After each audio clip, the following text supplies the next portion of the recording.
to take a few minutes and look at some elements of Derek Bailey's playing. I've had some requests to do a little bit more, looking at elements of Derek's vocabulary, and it's really a different way of looking at the guitar, both in terms of pitch combinations and also in timbre and attack and the way the rhythms follow one another. So I have it pulled back with the camera enough that you can see both hands. I'm not going to play below the 5th fret here so that you can see both hands. If you watch video of Derek, there's rather a lot of motion with this hand going between things that are towards the fingerboard, things that are decidedly towards the bridge.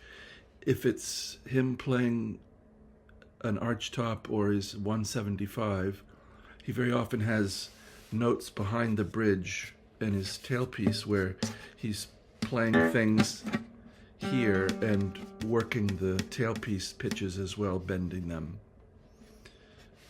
So I'm limited by the fact that I just have this saddle here, but you can get quite a lot of timbral difference. I talked about this in a recent video on pick attack, pick thickness, and the tones that you can achieve by moving the pick.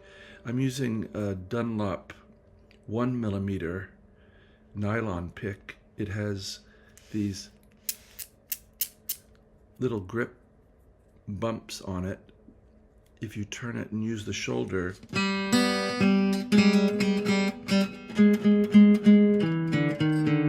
you can use the bumps to activate the strings.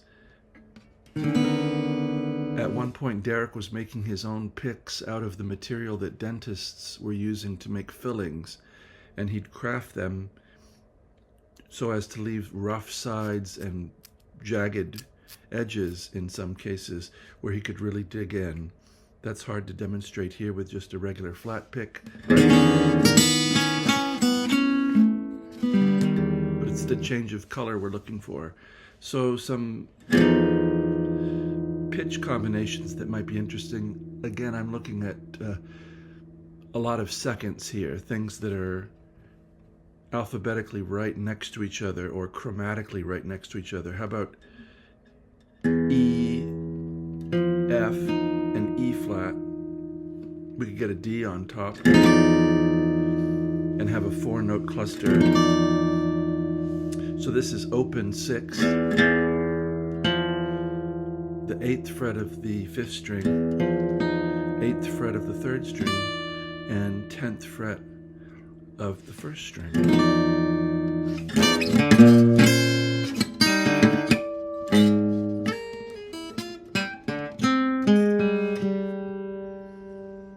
Rhythmically,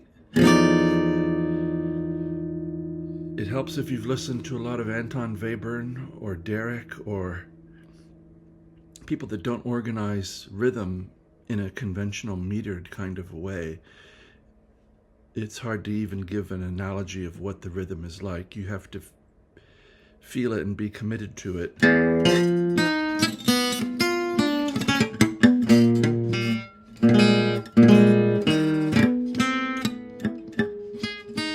Be interested in the sounds you're making and maybe go for surprise, go for the unexpected. Try to make phrases as you would in any other kind of music, but they're probably going to be a bit more disjointed sounding.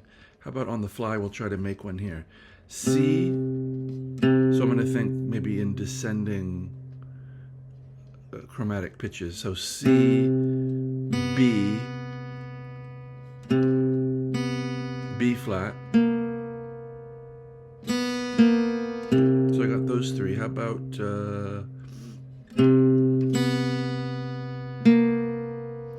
I'd like to get an A in there. I can. Open A.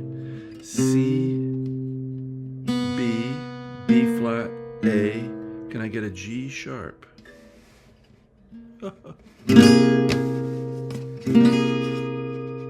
That's C8, open 2nd, B flat on the 4th string, 8, A open,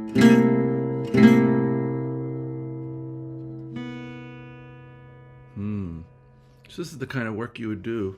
I was grabbing the G sharp down here at the 4th fret. How about something easier? Here's E flat, D, C sharp. So this is open 6, then 6th fret of the 5th string, 7th fret of the 3rd string, 9th fret of the 1st string. So I hope you're seeing it's a way of thinking and organizing vocabulary. Let's go from A.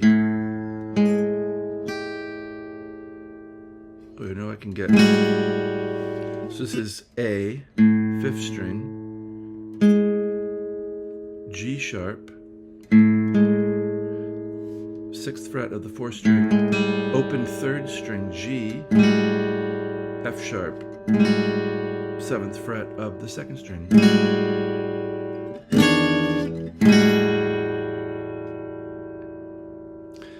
Now maybe in a more conventional music setting, you would just use one of these chords one time as in a kind of a Thelonious Monk way of having a jarring harmony every once in a while, something unexpected. Let's see, so we had, I like that.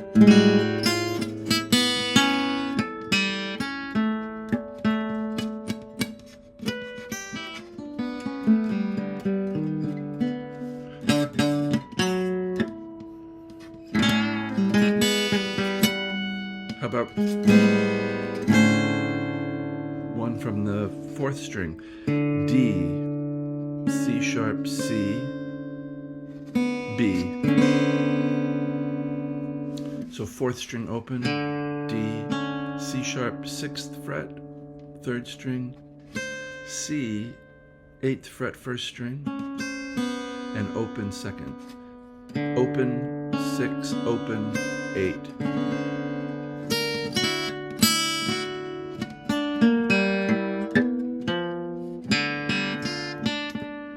I just wanted to go way down out of camera.